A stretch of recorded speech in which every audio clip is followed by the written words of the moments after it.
there's a high probability your employees are probably already using it. Heck, you might even be using it. And here's the catch: the free version could be a absolute compliance nightmare.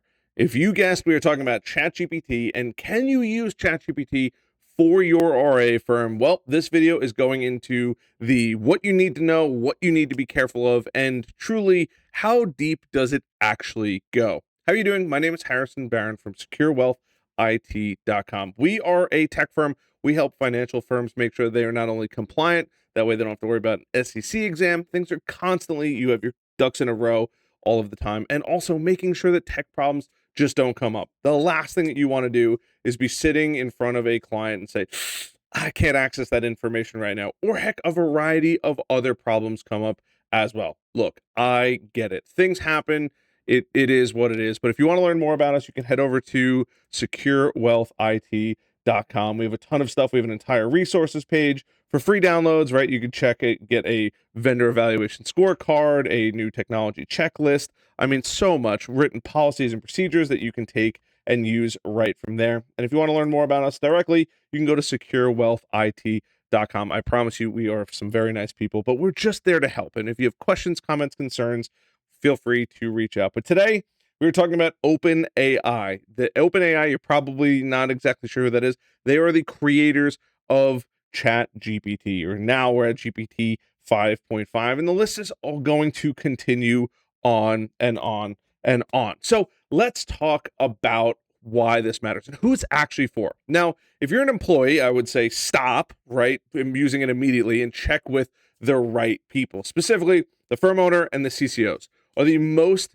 important people to check with, because we're an MSP, and MSPs who work with financial firms can guide you through the right process for this. But anyone in the AI space is touching AI tools. And unfortunately, in the financial space specifically, while yes, it's cutting edge, there's a lot of things that you have to be very, very careful of. But I'm sure you're wondering, Harrison, can I use ChatGPT and these AI tools? Yes, but not in the way that most people are actually using it. And here's the thing, right?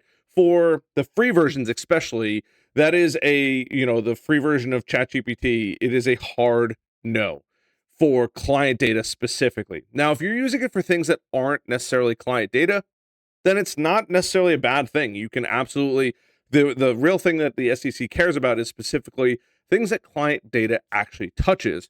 But if you're on a plan that's more than that, in many cases, it actually can be compliant, believe it or not.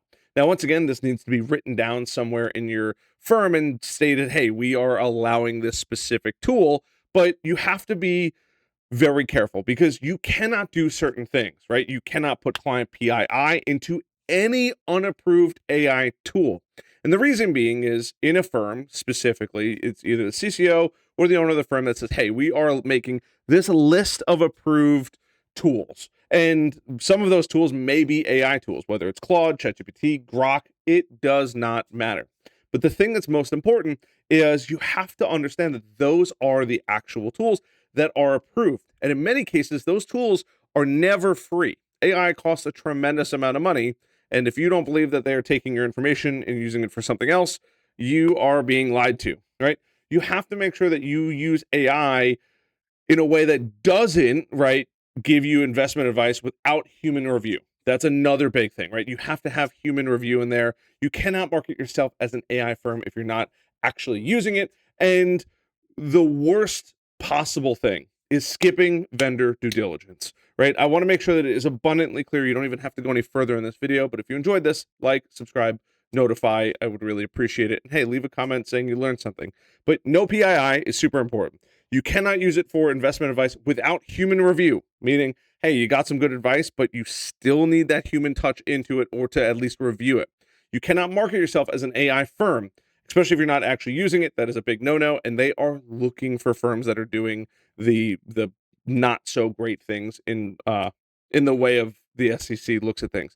And then you have to make sure that you are doing vendor due diligence. The free versions are almost never going to be approved. The crazy part is, though, is if you are using some of the paid versions, there is probably a good possibility that you are 1000% allowed to actually be using it. But what can you actually do with AI? In many cases, you can draft internal notes and summaries. This is a huge one, especially if you are a jump user.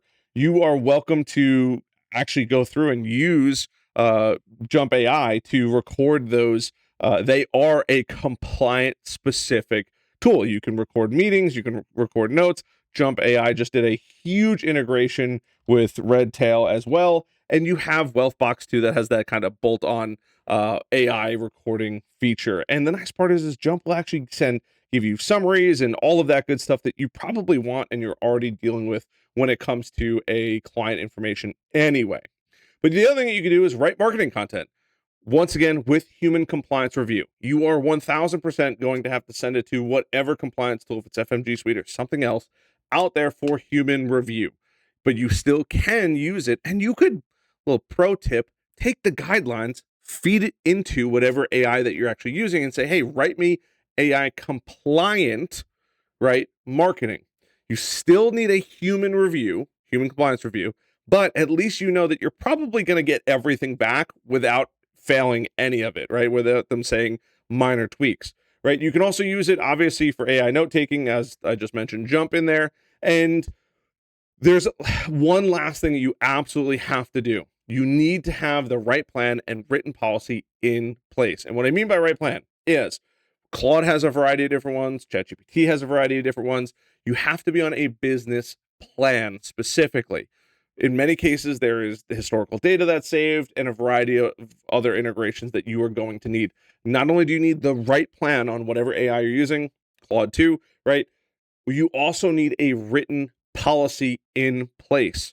So in many cases, it's either a WISP, a written information security policy. It could be a use tool policy. I mean, the policies can go into however you'd like it. It could be an AI policy, right, of what you are allowed or not allowed to have, or approved tools that you are actually allowed to use at your firm. But you absolutely, positively need to have the right plan and a written policy in place. And the plan, like I said, it matters. Free is a no-go. You can't even use the plus versions, unfortunately. You need to be using the business plans. Business or enterprise are the minimum baselines across the board. There is really no gray area because that's when it's going to allow you. And this is more for ChatGPT, Claude, Grok, or anything like that. But when you go through and you start using these are tools that have to have somebody maintaining and overseeing what's actually going on. And if they don't have that, a specific business level and reading the policies over it, you could be in some hot water. Now, how does this all tie to the SEC, right? Well, you have regulation S&P, and there's a connection there. The SEC rules that third-party AI tools are service providers, and a breach through ChatGPT is still a breach.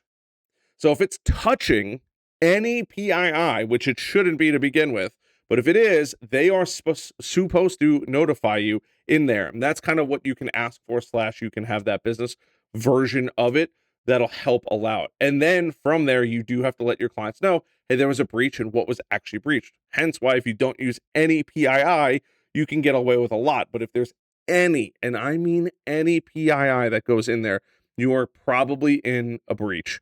And I don't know if it's going to be a breach on the AI side, but there is probably a potential breach of your policies, whatever it may be. You have to be super, super careful. You cannot be lazy with this. If you want to, little pro tip, just remove all the PII and then put it in there. Yes, it's a bit more manual. I apologize. But if you remove all that, you could probably get away with it. But check with your CCO and the business owner to make sure. So, what should your IT company be actually helping you with? And can they actually help you? First is blocking free AI tools on every company device. Don't even give your employees the opportunity or your team the opportunity to use something that is not approved. It's a nightmare. It's a pain in the butt. But if you have not explicitly approved it, blocked immediately. Also, they can help you deploy an enterprise plan, make your life super, super easy, and also help with some of the paperwork and making sure that we get approval beforehand. Also, they could be building the AI use policy or assisting with the AI use policy so that way you don't have to worry about it, and documenting vendor oversight, which is super, super important. Now, I know I've given you a ton of information here, but I hope that this video helps you. You have to be really, really careful. I'm making this video because I do not want any financial firms to have any type of breach issue or anything else because they decided to use AI. It is all the craze. I was just at a lunch specifically with my own financial firm, and guess what they talked about? They talked about AI. It's important that people know about it, but they use it correctly. It is absolutely imperative that you don't breach the policies that you have in place and make your life a bit easier. I hope you guys enjoyed this video. If you did, please hit that like button, subscribe button, notification bell, and I'll see you on the next one.